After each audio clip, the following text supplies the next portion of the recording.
Father-Son Podcast of Destiny. I am Father. And I am Son. Today, our fans have been clamoring for us to talk about Marvel. The amount of... Our inbox is exploding. Talk about Marvel, says our fans. So we're going to talk about the MCU today in a couple of different ways.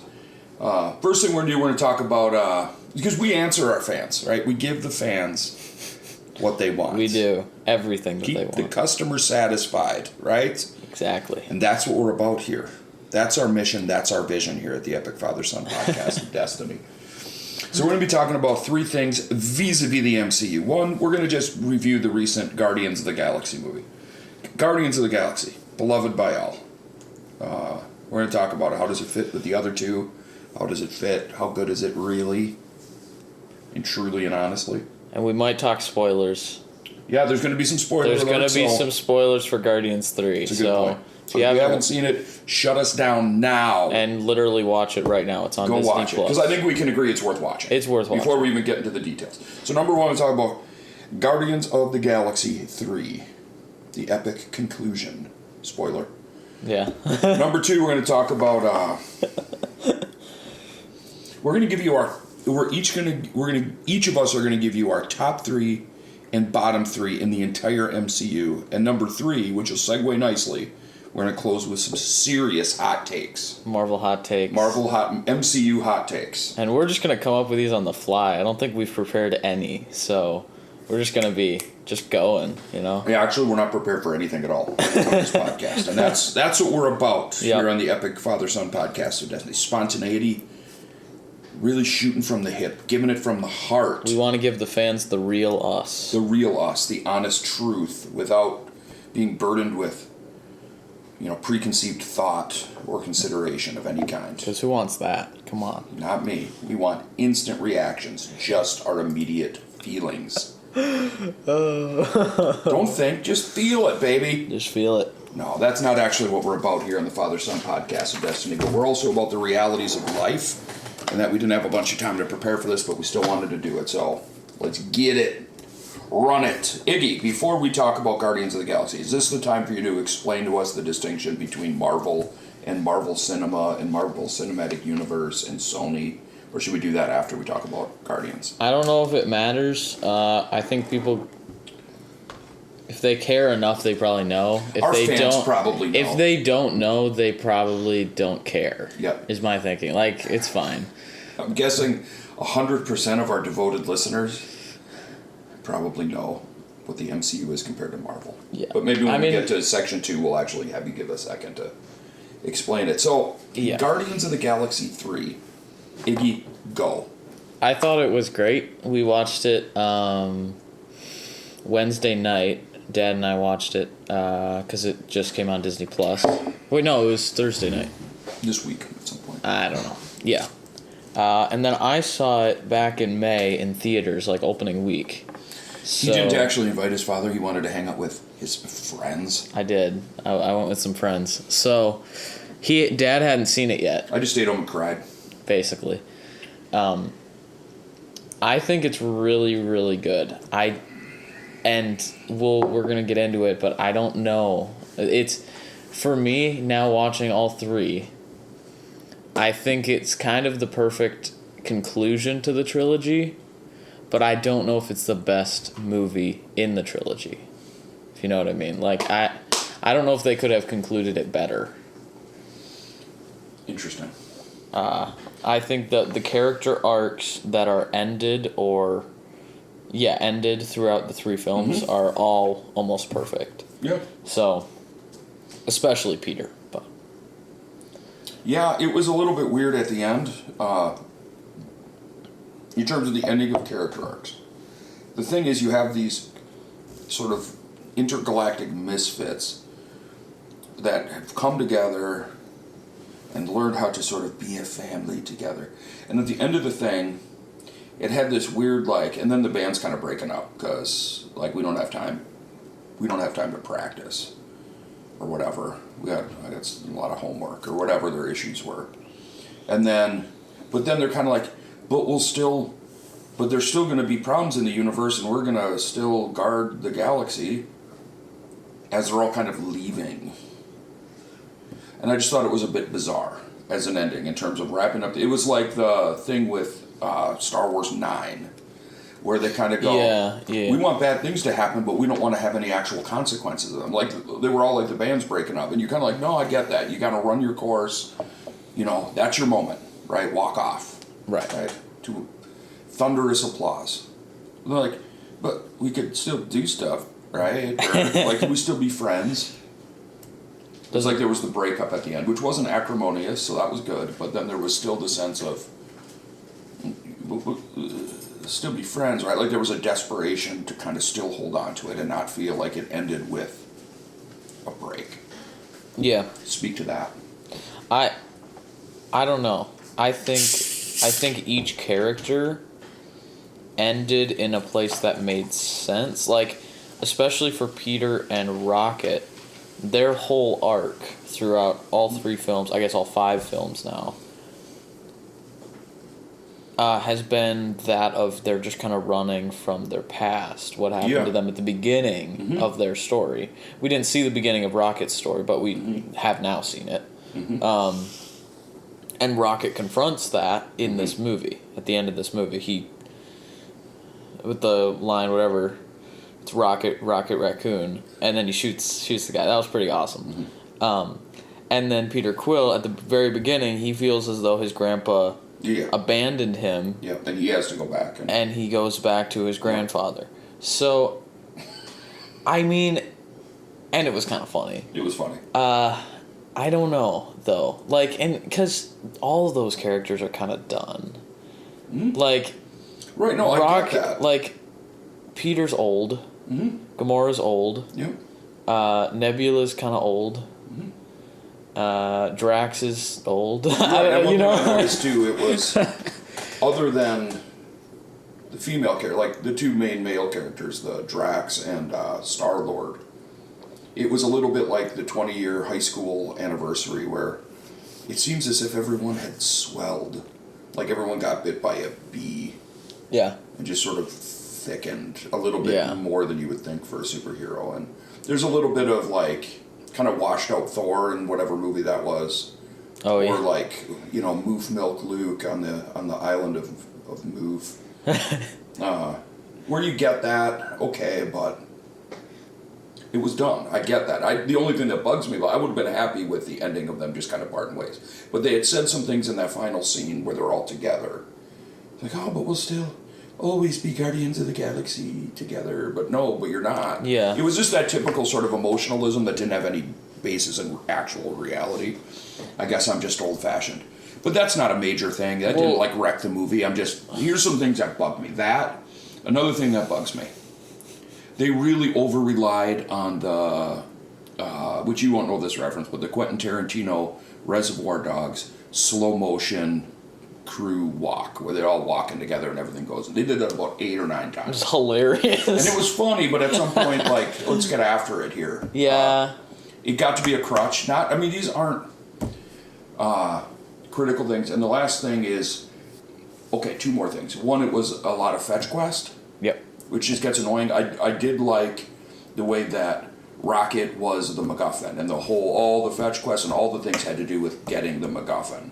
Getting him saved, or just getting him to tap into his gigantic brain. Yeah.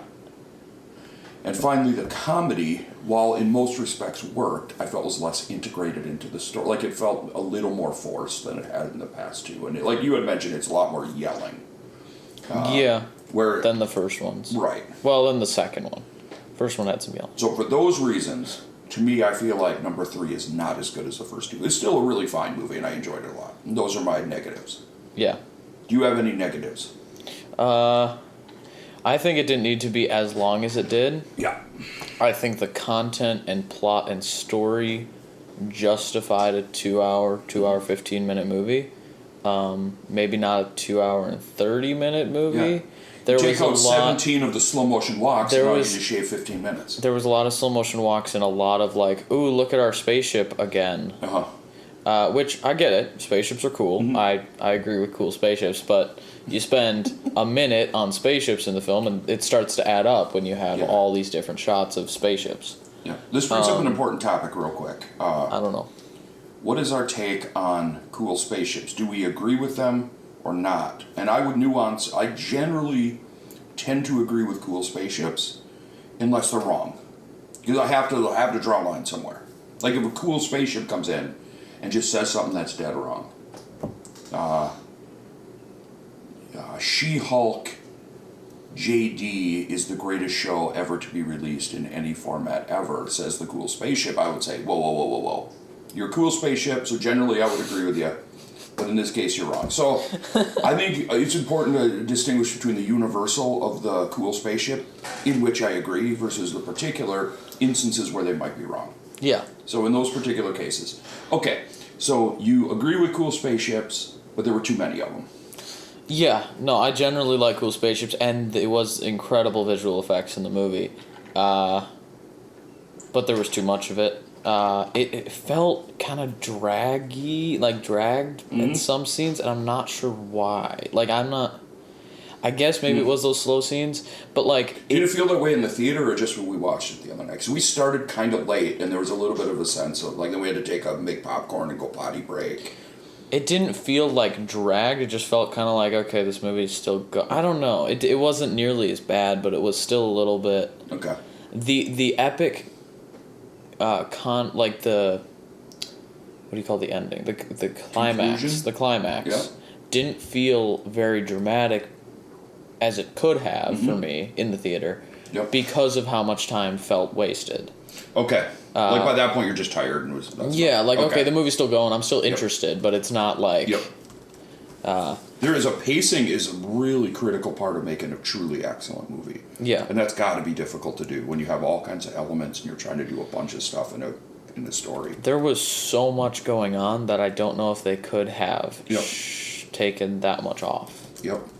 Adam Warlock took up a lot of time, but he was essential to the story when you look at it as a story. And he was hilarious. That humor felt natural. I don't know. I like that. And then I think, for me, the only reason that it gets to the point, or maybe not the only reason, the main reason for me that it gets to the point of the first two films in terms of quality, I think, is the villain. I think the villain, in my opinion, is the best of the three films. I loved Ego, but are we moving on to what is awesome here? And what else are you bugged about? What else am I bugged about? What's awesome? Because I'm making my list of what's awesome right now, and there is a lot to like. What else did I not like? There was a lot of yelling, but it didn't bother me a ton. And it did make a little bit of sense because Gamora was brought back and she was different and all that, so whatever. So you had to spend some time kind of on that. Yeah. Maybe too much of it, but it's okay. Other bad things. Yeah, adding Cosmo was kind of funny at some parts, but a little bit... Okay, again, let's pretend I'm the dog. Yeah, right. A little bit like... You really didn't have to for the plot at all. Yeah. There was literally no reason. That felt to me a little bit like T719 or whatever in... what's the fake Star Wars movie? With Rogue One. Rogue One. What's his name? The robot's name. I don't even remember his name. K2SO. Yeah. But he actually did more for the plot. Same with Solo, where they were having this weird kind of droid thing carry so much of the humor. Oh, L3 was just annoying. Yeah. I think that's more what I'm thinking of, where Yeah. having that thing carry the humor didn't work. Yeah. I did think the fact that they just kept that joke going with when he said bad dog. It was pretty funny. And then you put voice to the dog just wanting it so badly to be known as a good dog. And then they all of a sudden cut to them like playing cards. And then she's like, but I've never been through all this, and I've never been called the bad dog. And everybody playing cards is like, oh my god, like you know that they've been heard it like 100 times already. Yeah. And then they start the argument again. Yeah, but like Cosmo is a character that could have been completely removed from the movie and 5 minutes out of the movie. Yeah. Okay, maybe not that much, but probably. Yeah. Probably. And it literally would not have affected the story. Would we have walked away and said that movie wasn't funny, or it didn't, like whatever that dog was providing, mostly comedic relief. If that dog was Yeah. gone, I don't think we would have come out of that movie and said, well, that needed more humor. No, it was fine. Yeah, let's talk about what we like. You want me to start? Sure. I think the villain was amazing. Yeah. The High Evolutionary. Yeah. Yeah. Great acting, I thought. Mm-hmm. I thought it was incredible. The scene where he's talking to Rocket in the flashback, and he's like, "How did you know?" Yeah. That scene was like, oh Yeah. my gosh, I Yeah. loved that. It was so good. Yeah, it was cool. Acting, character, and arc all in one. Because, like you had said, even while we were watching it, then you see the master creator. All of a sudden, his creation Bested him. kind of Yeah. overtook him in terms of his capacity to learn and understand things that should have been impossible. Like, wait a minute, it worked, kind of. Yeah. And then he freaks out. It was so good. Yeah, I don't know. yeah, the villain crushed. Yeah. Also, let me speak to the villain. I totally agree. He crushed.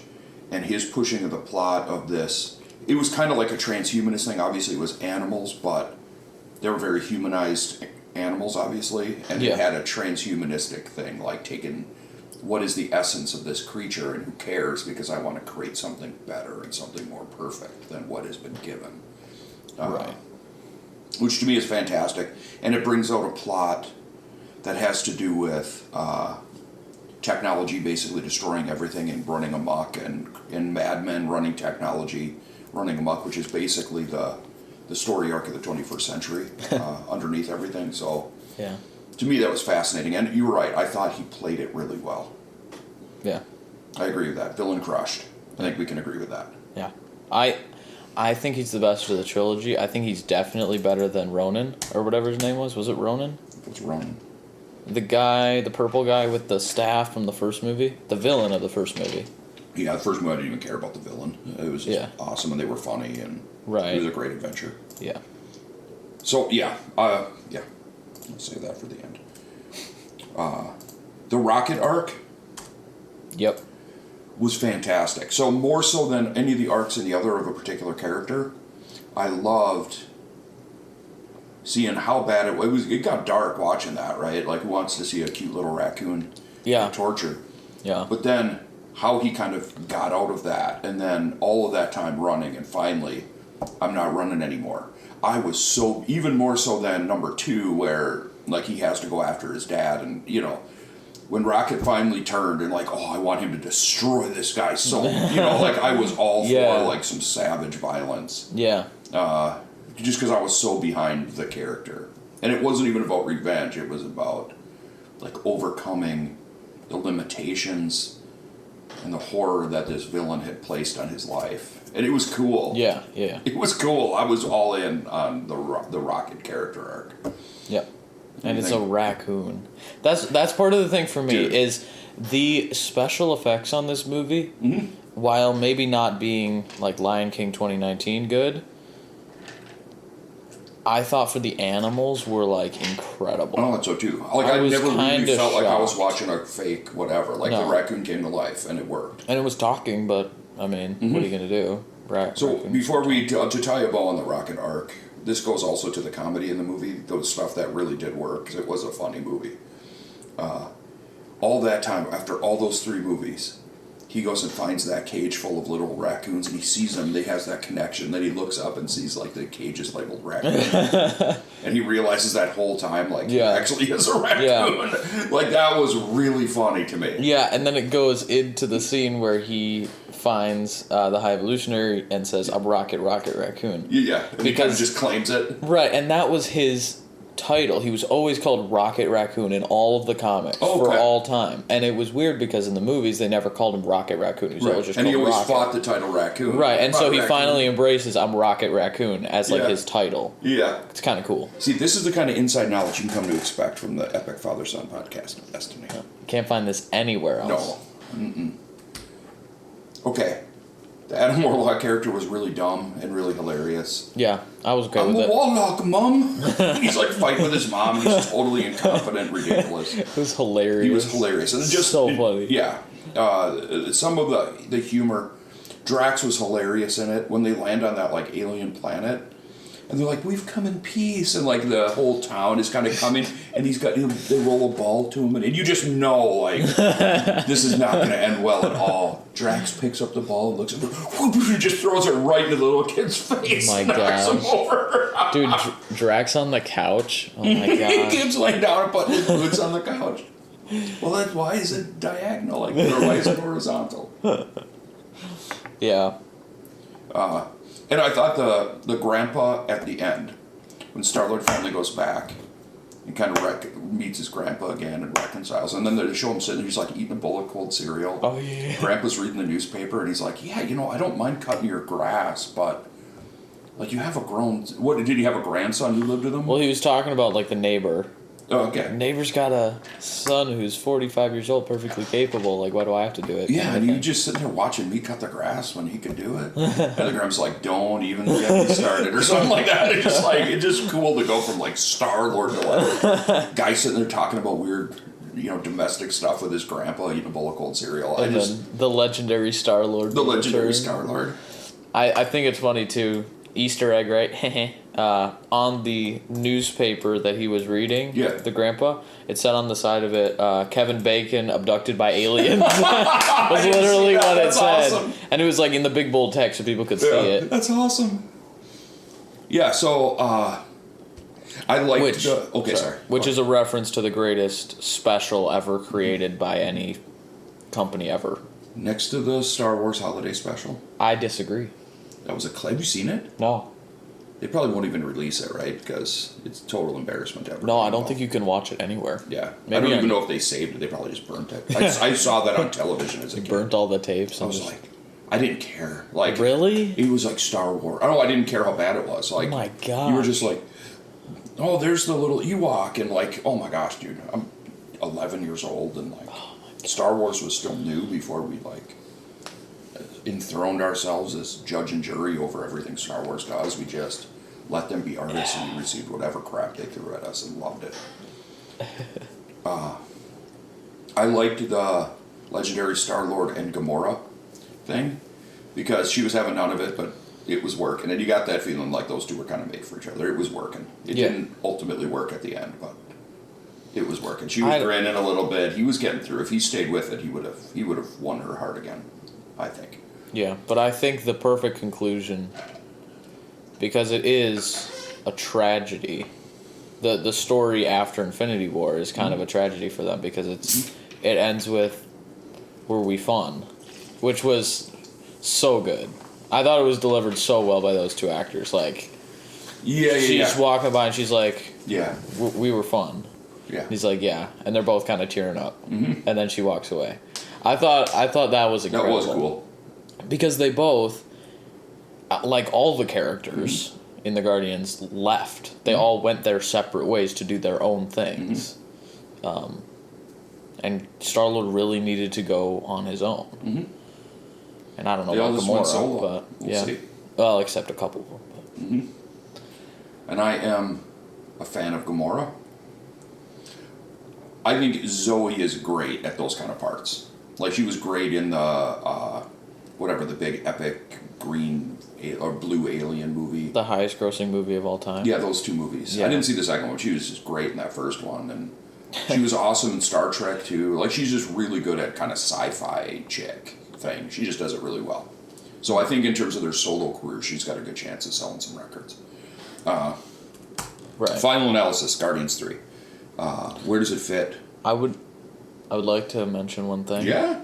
That I thought of. So there's an openness to dialogue here on the Epic Father-Son podcast of Destiny. This might take me a little while to describe. Oh, look at this. So it's going multi-layered on us. In the first two movies and in Infinity War, Star-Lord has a helmet. Okay. It's pretty recognizable. You press the button, it's like nanotech stuff. He also has the boots, right? With the jetpacks. He uses them in all three of those movies. Yeah.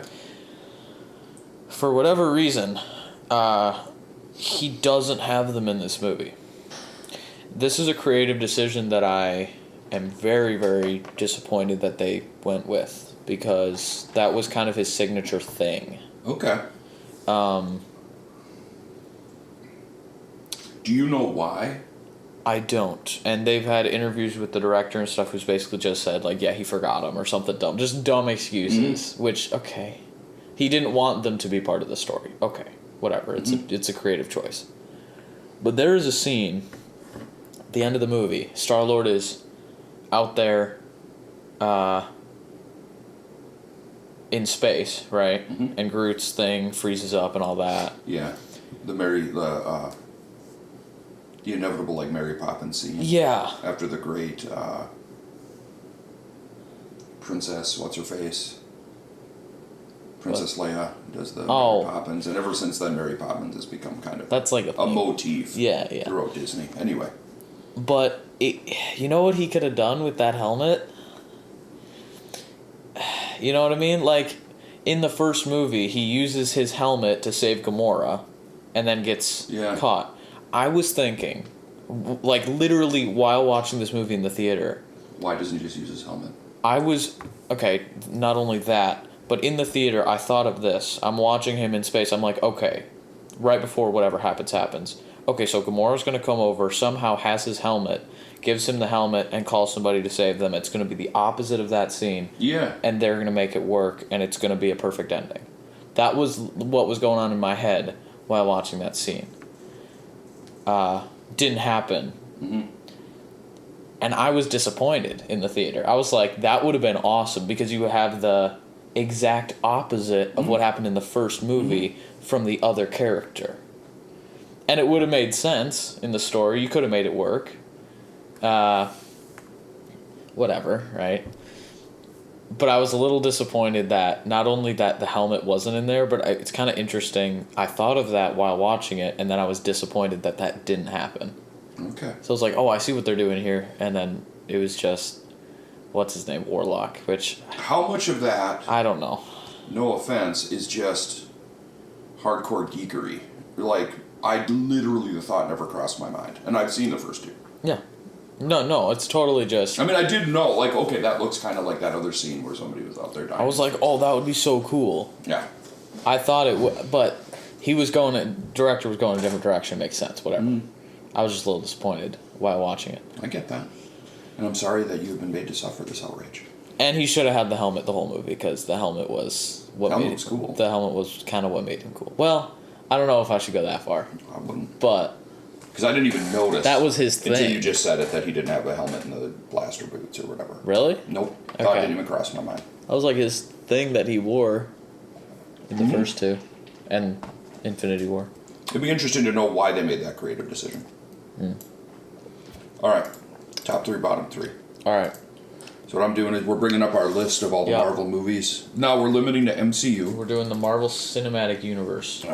And we are including the Sony Marvel Cinematic Universe movies, so that's Spider-Man So I'm just going to preempt some hot takes. Yeah. The best MCU trilogy is actually not an MCU trilogy, it's a Sony trilogy. And it's the Tom Holland Spider-Man trilogy. Yeah. Which technically is part of the MCU, but not made by Marvel. Right, they don't even make the movie, so, okay. They might have some kind of copyrights to be able to put it on Disney Plus, which I'm grateful for. Well, not all of them yet. Yeah, but...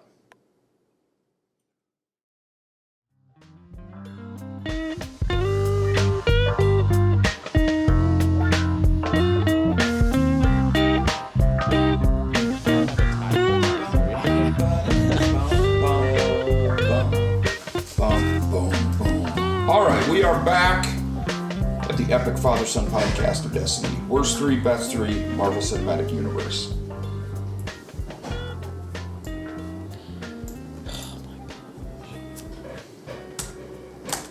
Alright. You want to go? Now I'm wavering. Alright, yeah, I went for it, and again, these were like quick decision picks, so if we have a different opinion in like a year, that's gonna be alright.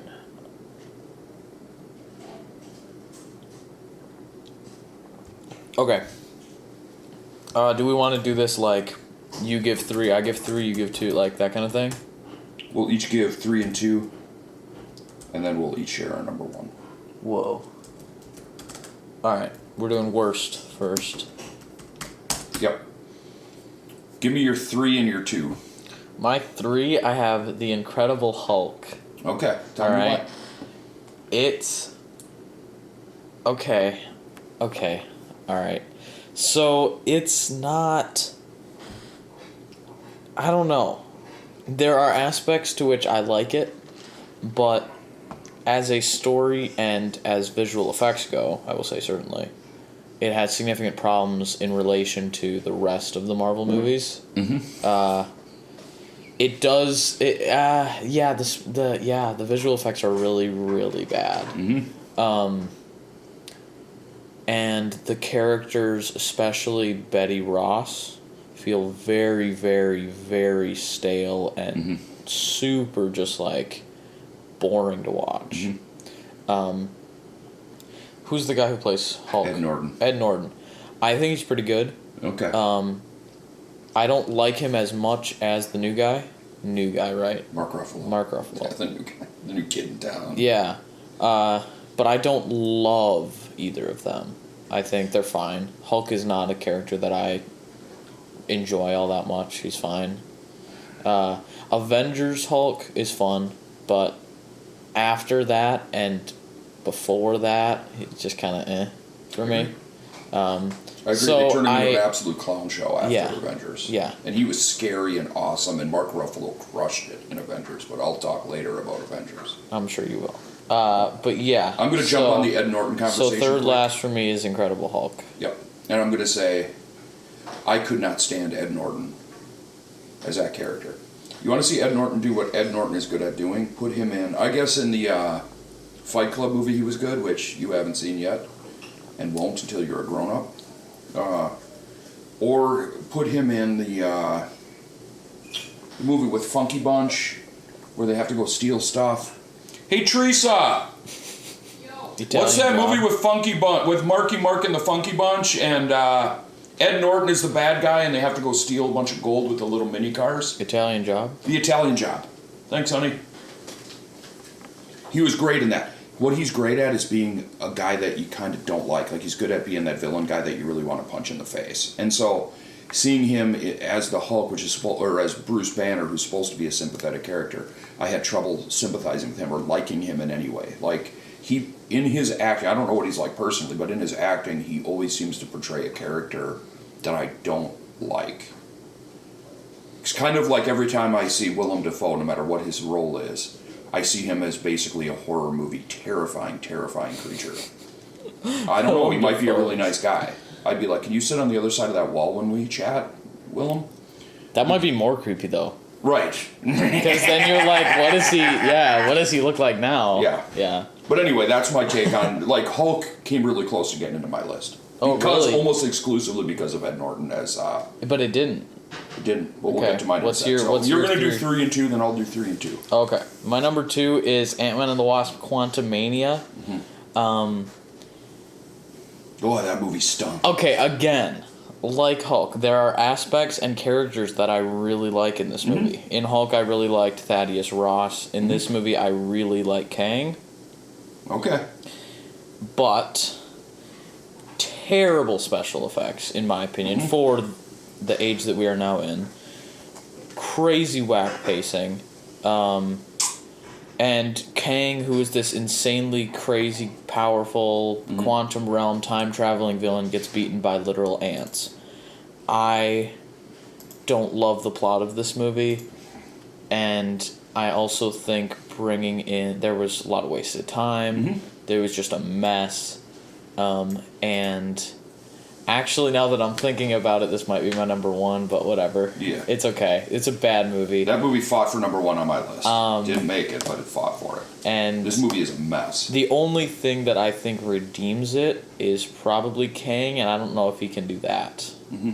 But I do think bringing in his daughter, I don't remember her name because the movie was bad. Yeah. It worked. It was fine. She was okay. Yeah, it was bad. I don't have much to say about it, honestly. It was just pretty bad. Yeah, no, I'm going to speak to that same movie pretty soon here. And the worst of the Ant-Man trilogy by far. So. Yep. All right. For me, I had to cheat a little bit. Wait, really? It's a tie between... No, Oh. I was going to put Thor Love and Thunder there. Oh my gosh. But instead I put... This is going to be controversial. Captain America Civil War. Oh my gosh. Because... Okay, can you... Yep. I like Thor Love and Thunder better, and here's why. Wait, hold on. Wait. So I'm going to stop for a second. I want to say something. Could you clarify? You said third worst Marvel... Okay. Alright. So, and it'll make more sense when I explain why Avengers is literally the best of all the MCU. It's the anti-that, Civil War. Instead of these heroes coming together and figuring out a way, you have Iron Man and Captain America in like an epic fight against each other. Everybody's splitting off into sides. It was just sad to watch. Like, there was a heroism that happened in the Avengers. And it was cool because you have all these disparate characters finding a way to come together and form a team and save the Earth. And in Civil War, the government gets involved, the world government no less, with the Sokovia Accords, right? Am I thinking of the right movie? Yeah, Sokovia. Yeah, whatever. Because it was right after Age of Ultron. Yeah. Yeah. And you get Iron Man, of all people, kind of going with that because he's emotional and not thinking. The whole thing, and then they're just fighting with each other, and everything was dark and whatever. It was the beginning of this isn't fun anymore, which always has to happen in any long series of movies or shows or whatever, where the intensity has to keep getting ratcheted up. And that's where I didn't quite get off the bus. I'm still going to watch them. They're cool movies. But it wasn't any fun, and it took itself way too seriously. All right. So I'm going to say something else, too. And I had a tie for that and Love and Thunder, which was a problematic movie in a lot of ways. Yeah. But even these movies, other than my number one worst movie, they're all pretty watchable movies. Like, even Quantumania. My number 2 is Quantumania. I think it just says something to the overall MCU success. Yeah, that even... Like 40 movies. The bottom 2 of my 3 worst movies are still pretty good movies. Like, I still think Civil War is a pretty good movie. Yeah. I'm just saying this is why I put it there. That's the one I'm almost least likely to want to watch because it hurts me, son. It hurts me here to watch those heroes fighting each other. I did like the introduction of Spider-Man, so spoiler alert if you haven't seen Captain America Civil War. Spider-Man makes his first appearance, right? Yeah, get out and watch that movie. Mm-hmm. You can pause it now. I didn't. Yeah, so Ant-Man and the Wasp Quantumania was an absolute disaster. Everybody going all subatomic in each other's quantum realms. What? Nothing? What? Huh? What does that mean? I don't even know. Nobody knows. The plot was just an absolute mess, and like the whole thing was just this festival of like it was like some kind of weird psychedelic trip into absolute nonsense, and there was no coherence to the thing at all. Yeah, it was a complete mess. Yeah, whatever the guy's name, Paul Rudd. Oh, yeah. He's always just fun to watch. He's a funny guy. I think he's done a lot of great comedy. He's cool. But he wasn't that funny in this. He wasn't, and like the humor was weird. There's almost, and then the weird square face guy from the other movie. Oh, MODOK. Oh my god. He was terrible to look at. Awful. Like the whole thing was like, what? Why? Mm-hmm. Who made that creative decision? Yeah, and like Bill Murray comes in, and even that didn't make any sense. Or was funny. And I love Bill Murray. So tippy top of the A list, baby. That's a Zombieland reference. Anyway, so and the number 1 worst Marvel movie, according to Ignatius, is.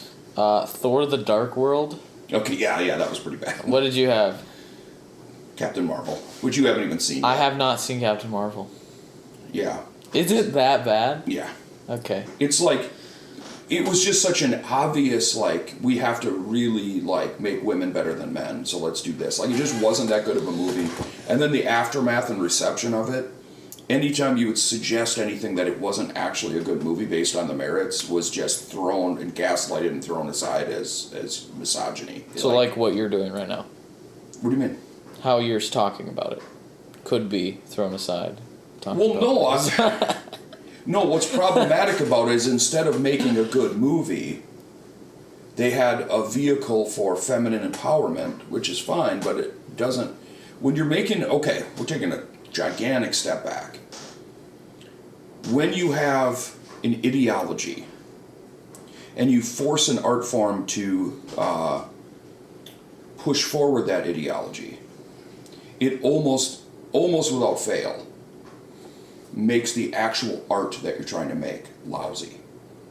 I'm trying to prove to everybody that they should stop committing sins. So I'm going to have little Timmy go and he commits a sin and then bad things happen. But then he goes to confession and everything's fine. Right? If I'm going to take it from like a traditional Catholic ideology. Yeah. That's just a crappy story. Yeah. Because it's just an obvious ideology being pushed forward as fiction.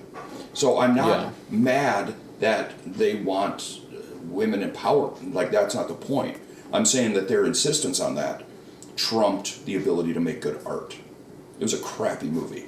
And I don't even remember much about it. I just remember the whole time, like, I don't get the superhero. I don't think she was any good, Brie Larson. Oh, she's annoying. She was extremely not charming at all as the lead. Kind of in the same way that I felt about Ed Norton.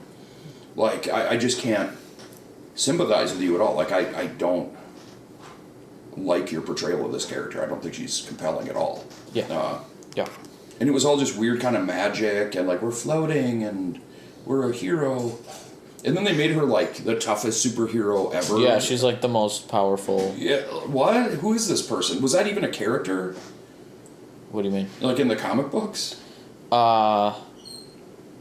It's kind of complicated, actually. Okay, I don't want to get into that. But yeah, more recently. Not that I care if they invent. I don't think it would kill anybody to invent a new superhero for the movies. That isn't part of the canon, but it was originally a male character that was bought by DC. Mm-hmm. So then they reinvented it as a female character named Captain Marvel. Yep, and I almost put one of the first two Thor movies. But at the end of the day, once I get over the fact that they're basically just badly written romantic comedies involving Thor, who is hunky, but it's got Padme in it too, and she's pretty. Like, you just kind of enjoy it as a dumb ongoing love story. So I end up actually liking those two a little bit. Like, more than I like Civil War. And I know I'm in the minority on this. I'm not one of the cool, like, super nerd clubs that gets the dolls or whatever and keeps them in the package so I can sell them. And, you know, Civil War, it was a well-made movie and it was good for what it was, but there you go. So tell me about Dark World? Dark World. Yeah, so now that I'm looking at it, I'm actually Did my Civil War argument carry the day for you? No. I'm just not. We're on different. No, I don't think we understand each other when it comes to that. I'm gonna flip Ant-Man and Thor. I think Ant-Man 3 is the worst Marvel movie. It's a really, really lousy movie. Thor: The Dark World. Okay. The villains. If you mention this movie to basically any person on the street who isn't me. Mm-hmm. Or someone like me, and even I have a hard time remembering the villain from the Dark World. Who is the villain from Thor: The Dark World? I don't know. Exactly. It was matter. Like it's a beautiful love story. It was like Eitri the Dark Elf or whatever. Okay. Who's the Dark Elves? And what's their goal in the Dark World? Dude, I don't know. To bring about the Dark World. Like, dude, who cares? That's controversial. Okay. It's exactly what I'm saying. Nobody remembers it because nobody remembers the movie because it's so dumb. Mm-hmm. It's just a complete mess of story, maybe even more than Ant-Man is. Mm-hmm. Probably better visual effects than Ant-Man has, I would argue. And it's not fun.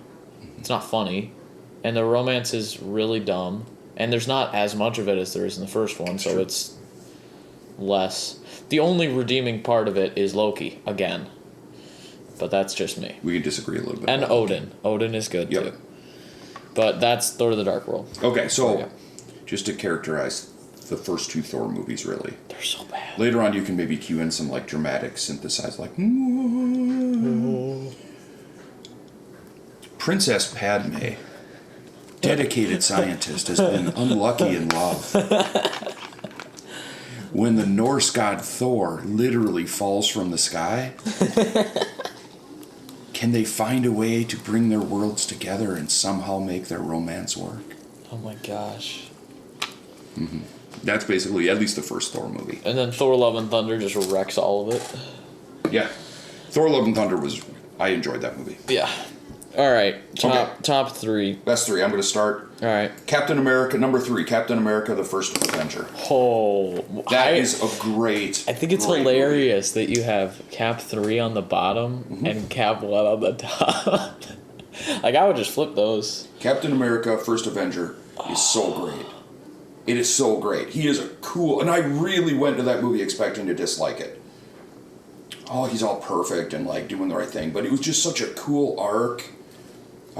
The stuff about, when he's talking with the scientists, like, but to be a good man, and like the little guy getting strong. Agent what's her name, who can do any movie she wants. The other one, Haley Atwell. What's her? Carter. Agent Carter. Thank you. Yeah, but the first Agent Carter, not and the even second. the bad guy, like kind of rooting it in the Second World War and the search for these talisman for Mein Fuhrer and the Hydra riding up. Hydra was good. Yeah. But now the only problem, of course, with that is the really idiotic ending. It doesn't make any sense. I'm going to have to just crash this plane instead of doing something intelligent. It just didn't make any sense, but it made for the dramatic, tearful ending. Yeah. Number 2, Spider-Man: Homecoming. Maybe my favorite villain throughout all of MCU, which isn't even. Let's acknowledge it's a Sony movie. It's not a MCU movie. Well, it counts as an MCU paid movie. Some contract to get it in their canon. It technically, technically counts though. Yeah, but Sony made the movie, and they're actually kind of crushing Marvel in terms of how to make a really good superhero movie. Except Morbius.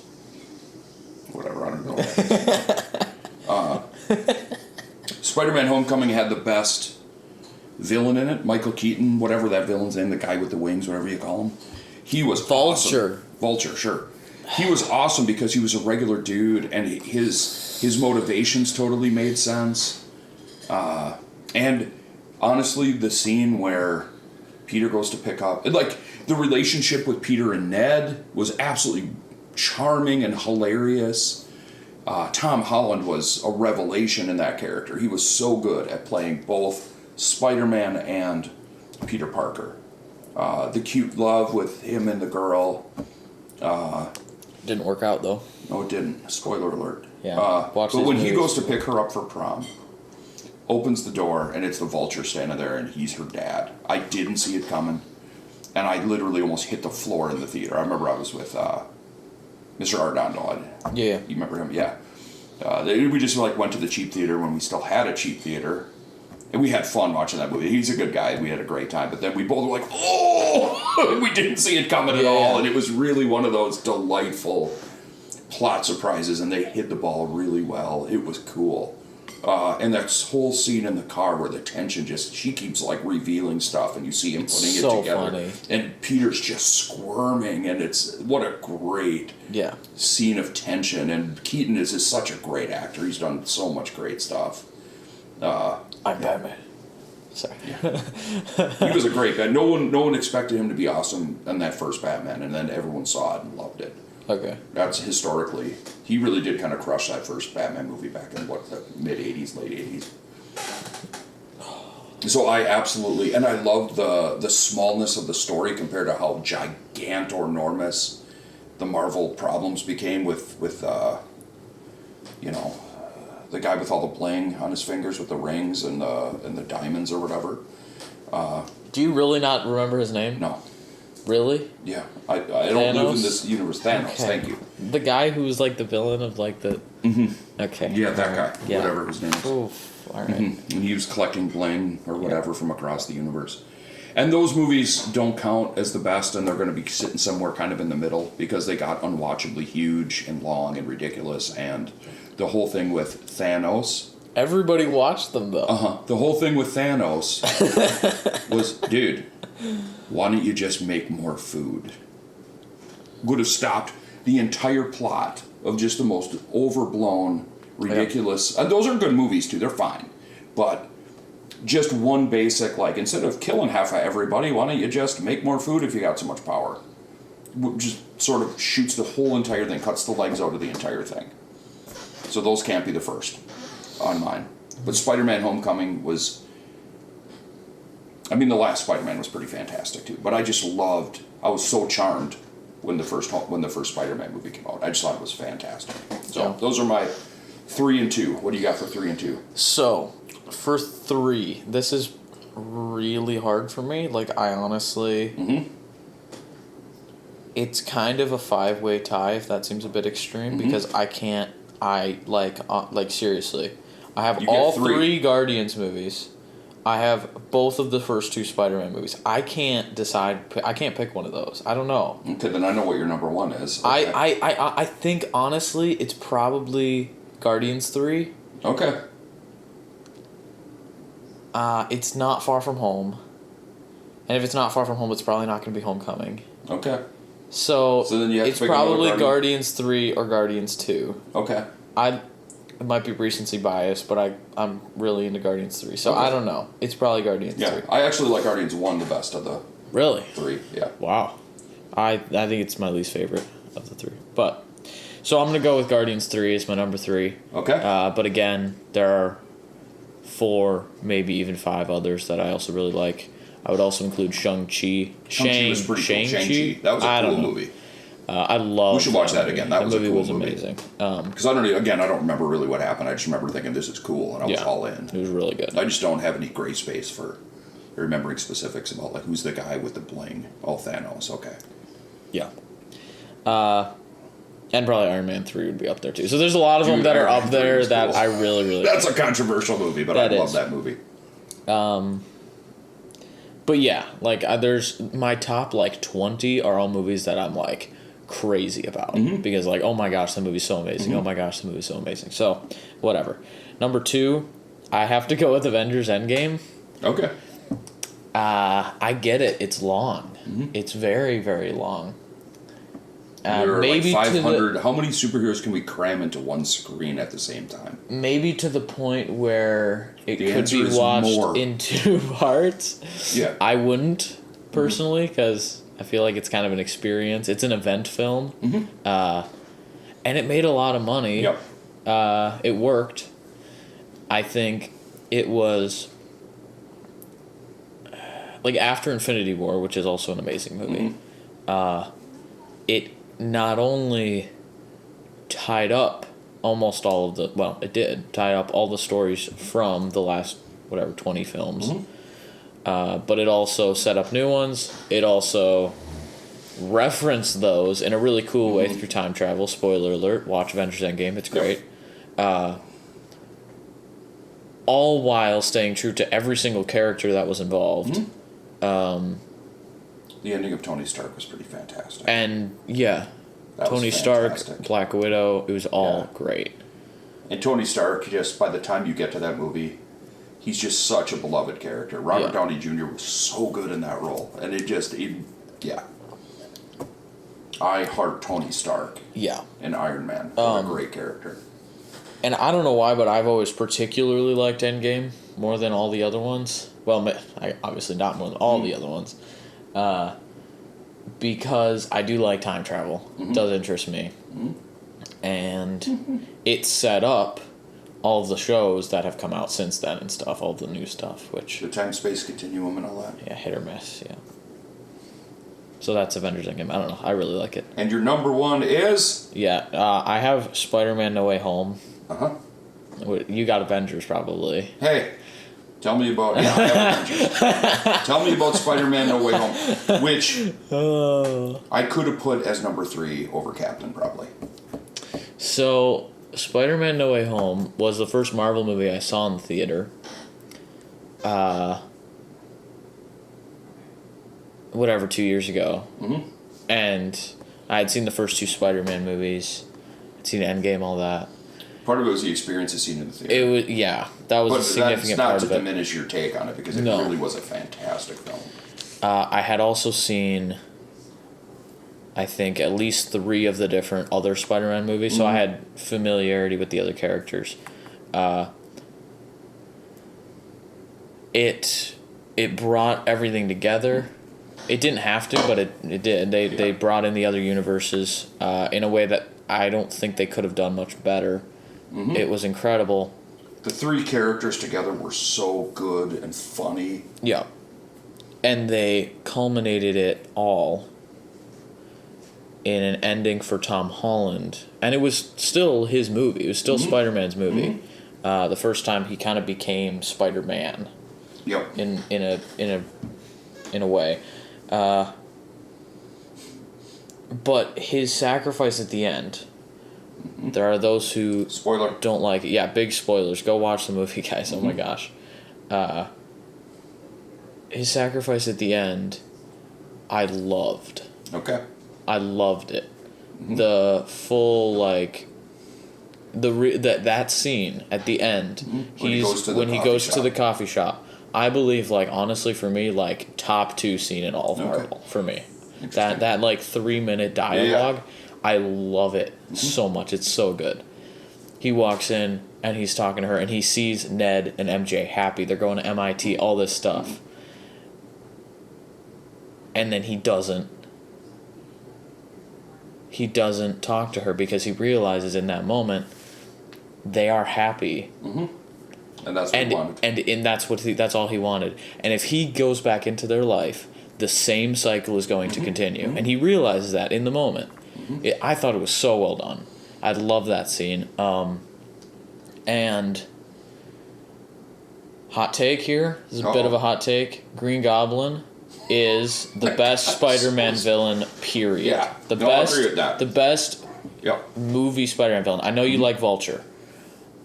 I believe in terms of scary villain, holy cow. I believe that Green Goblin was perfect in those original 3 Spider-Man movies. Not only as just a villain in general, but a personal villain to Peter in a way, because of his son and all that stuff. But then in these ones, in No Way Home, he is not only the scariest he's ever been, but his motives actually make sense, and I don't know, I loved it. Yeah, I mean, the guy's played by Willem Dafoe, for goodness sake. Yeah, I think he's the best Spider-Man villain. So yeah, No Way Home is my favorite Marvel movie. And the definitive answer to the best MCU movie. Dude, I would like to say, though, I love that, our top 3, neither of us have any of the other persons in their top 3. That also kind of goes to the success of the MCU. They really have done fantastic movie making over the past, 20 years, whatever it is. Any of your top 3, I would love to watch. And any of my top 3, other than Endgame, you would probably love to watch. And I would actually watch Endgame again and probably be like... Part of my problem with Endgame, dude, was... I think the first time I watched it, I had it... I knew it was just too many superheroes. It was going to bug me. So I kind of had it on while I was working or something. That's just not the way to watch Endgame, dude. Every time I was just like, what? What? Yeah. And we watched it together, just sitting there watching it, and it was good. Yeah. I would put it in the upper middle, probably. I think it's great, but yeah. Yeah. Okay, the definitive answer, obviously, is Avengers. The first Avengers. The first time that all those characters came together. And the whole thing, like I said earlier, was heroic. And they were all kind of weird. They couldn't get along. The plot, the way Loki does his thing and then goes up and the attack on the ship, the initial reveal of the Hulk. Thor is afraid of the Hulk. Yeah. They made the Hulk so fantastic in that movie. And, even Iron Man, kind of Tony Stark comes to the fore. And it just was a super, super cool movie. Interesting, exciting the entire time. And the way they brought all the different characters in. I loved it. And it was what I like. One of the things I like this goes into the Star Wars thing, too. Why I like the original so much better. What I like in a movie about heroes is heroism. And I think that movie really displayed it more than any of the other ones did. Not that none of the other ones had an element of heroism, but it gets, in most cases, diminished, and the lines get gray between being a hero and being a bad guy, and you get the battle between the heroes and all that in the later films, and I like it. I think that's one of the key things that No Way Home has. Yep. I think. I will agree with that too. We could argue about the ending of No Way Home as, was that really the heroic choice? Because the fact is, Ned and What's-Her-Face loved him, and they just wanted to be in relationship together, even if it had consequences. and he negated their ability to make that choice with the choice that he made. Yep. And in that respect, what choice would I have made? I don't know. I mean, you can't knock the story for that. I'm not saying in terms of the quality of the movie, but it becomes interesting in terms of the definition of heroism. Yeah, it does. I don't know. Because, okay, let's say this. Let's bring it back to full circle. We're going to skip the hot takes because we're like an hour and a half in already. Yeah. It's dinner time. We are father and son, right? Mm-hmm. And I know that in our relationship, because any relationship, some aspects of our paternal and son relationship are going to have problems because of who I am and the things I do, right? Yeah. I know that in short, you are going to suffer because of me. And so I could make a choice, as many fathers have over the many centuries of humanity, to just leave. Oh, you won't have to suffer any of those things. Just to take what Peter Parker did and put it into kind of a different context to help us define heroism in this type of case. Yeah. I don't think in the balance you would say that was a good choice because I'm your dad and you love me. And vice versa, you say, well, you get in trouble, you accidentally break a window and I'm mad at you. And so you run away from home forever. Because I'm a problem. Right. Now, granted, what the situation that they were dealing with Spider-Man was a little bit more intense than you accidentally breaking a window with a softball in the backyard. A lot more intense and a lot different, too, because it wasn't really father and son. But, yeah. But it was their friendship. Yeah. And so to me, when I was watching that, I was questioning that. And I get it, why he made the choice. And it does have a smell of heroism to it. But at the same time, you just severed that relationship, which actually was enriching to all of their lives, even with the danger, because they were on a great adventure. And they were on Team Parker.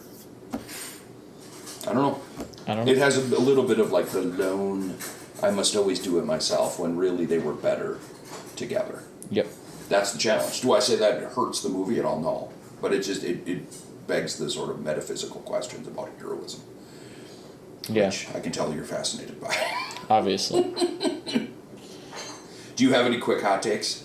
A couple of things. So, hot take number one. Is it dinner time? Give us about 2 minutes, okay? Getting a thumbs up. Not all of these are perfect, exactly like hot takes, but I'm Drop just... them. Spider-Man Across the Spider-Verse is, in my opinion, if I was ranking Marvel, period... That's the new cartoon? I would put it right below Spider-Man 3 and right above Avengers Endgame. I would put it number 2. Yeah. It's that good. Yeah, It's that good. Yeah, I would probably put it at number 2 as well. I would put it at number 2. Yep. I think it's No Way that Home, good too. I like No Way Home more, but I think Across the Spider-Verse might be a better movie. Yeah, the recent cartoon Spider-Man was an absolutely fantastic movie. So good. I think, let me give you the quick rundown. That's why I was messing with my phone, because a friend of mine just asked me for my take, should he let his kids watch it and stuff. So I'm saying it's innovative, super innovative movie. I've never seen any movie that looks and feels like that movie does. Yeah. It's really cool. The characterization, the animation was so creative and so artful and so fantastic, and it was always story driven. It was enthralling, beautiful to look at. The characterization of all the different characters was fantastic. Yeah. They even handled all the multiverse stuff really well, which is a crutch for bad storytelling. Oh yeah. My one knock as an old guy, I wanted them to slow down just a tiny bit some of the action. It went a little too fast. That was my only real knock on the whole movie. Yeah. Here's what I liked a lot, kind of on the moral, spiritual level. There are bad guys, and some of the bad guys get a little bit dark. Some feedback I got from youngsters was that the bad guy got super, super dark and kind of Satan-y. I disagree. Yeah, so do I. I think there was, because of recent conversations, kind of an excessive sensitivity to that, maybe. I don't know. But on the positive side, and it's a real positive in my opinion, the parent-child relationships. They did not do the Disney storyline, where the only way to be a hero is to run away from those dumb parents who don't really understand, and then you can truly realize your heroism and do the right thing. they started with that, and I thought that's where they were going to keep going. But both was she an MJ character with the white hair? Oh, Gwen, and the Peter Parker character, what's his name? Miles Morales. Both of them ended up having to go back and reconcile with their parents and knew that they needed their parents' help. Right. Now, Miles, of course, spoiler alert, Yeah. was in a multiverse and didn't know it, and Right. so those weren't really his parents or whatever. Yeah. Which was fantastic storytelling. Too. So good. But it was super cool. It was just super cool that, like, the reconciliation scene with Gwen and her dad. I could have cried watching that. Like, it was so well it was done. So good. And it totally shot the legs out from under that common Disney storyline of let's separate kids from their parents as best we can so that we can indoctrinate them later on. Yep. Which is another example of ideology driving story in a way that just makes it not a good story. Right. So in the bad guy, in terms of how dark he is, I think he descends further and further, like in his own envy and his vengeance. Yep. And that's symbolized by his descent further into the metaverse, where he becomes always and everywhere, but then really nothing. Like, it was, metaphysically, it was brilliant. Oh, yeah. And intelligent and entertaining. Like you could make an argument to put that as the number one, if we put it in the MCU, that it trumps all of them. It was so well done. Yeah, among fans, whatever that means, it's up there now in terms of, like, greatest comic book movie of all time, stuff like that. It's not necessarily, like, definitive, because nothing is definitive that, but it's top 10 easy. But honestly, it's up there. Cool thing, though, I think with all the new Spider-Man movies or the cartoon, and the first Miles Morales. First one was great, too. All of them were just really delightful movie watching experiences. Yeah. You know, number 1, 2, and 3 with Tom Holland were just such good movies. Both of those cartoons were whatever you call them, CGI, whatever it's called now. Yeah. Those were fantastic movies, and just a really engaging, artful, entertaining movie-going experience. Yeah. All three of them I just think is fantastic movies. So. Yeah. All right, you ready? Well, there's one more thing. I'm getting hungry. One more hot take. So, you probably don't care. I think Loki is the best Marvel show. I haven't seen WandaVision, though, and that's the only one you watched. So, we kind of have...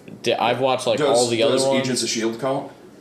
The first season of Agents of S.H.I.E.L.D. is really good. I don't think it technically counts anymore. And then I think Hawkeye was actually not that bad. I watched the first couple episodes, and I was like, what? There's like little girl Hawkeye. It was funny. Okay. And I like Jeremy Renner, too. I think he's a good actor. He can be pretty funny, and he's good. Jeremy Renner and the girl, Haley Steinfeld, were funny. Okay. And then Miss Marvel was okay. Was it? It was a lot better than I expected. I watched a little bit of that. It seemed really disconnected from any sense of, like, where did their powers come from? What is going on here? That was the main problem with the movie. Yeah. It was the show. With the show. The plot of and the acting and stuff of the main characters, the teenagers, the high schoolers, was really good. They had great chemistry together. Okay. They were funny, all that. Similar to, like, Homecoming. Like, the main characters were fun. Yeah. As young people. But the villain and the overall plot made no sense, and it was just dumb. And it wasn't Quantumanium dumb, but it was dumb. Falcon and the Winter Soldier was basically Captain America and the Winter Soldier, but slower and almost darker, and it was it dull. Had like the fake Captain America and the on your left guy who got wings or whatever. I did like a couple of the things that they did. They made, because, you know, at the end of Endgame, or after Endgame, Falcon gives the shield to the government. Yeah. Because he's like, I can't do this. The first thing the government does is give it to some other guy. Yeah. I thought that was amazing. Pro tip? It's funny. If you have some kind of superpower or super tool, the last person you should give it to is the government, because the government is not a person. And then Secret Invasion was awful. Just put it that way. Okay. But I haven't seen most of this stuff. At some point I need to go to work. Yeah. But the Guardians of the Galaxy Holiday Special is probably still the greatest thing that has premiered on Disney Plus. I'll dig ever. That was fantastic. The actual Kevin Bacon was so great. I think the only thing that could compare to it for Disney Plus is Andor, but That could be debated. Dude, Andor. Andor is amazing. We need to have a special guest up here for Andor. We need to talk about Andor. Andor is so good. We should get Adam and Marky Mark. Just a huge debate. Marky Mac to be in here and just talk Andor, because I think they both understand how awesome it is. They probably do. Yeah. And I don't think it was widely loved because it was slow, but it was so good. Yeah, most We should people actually watch watch like that. an episode. Super happy-go-lucky show again. Anyway, I am Father, And I am Son. and this has been the Epic Father and Son Podcast of Destiny. Peace. Ciao.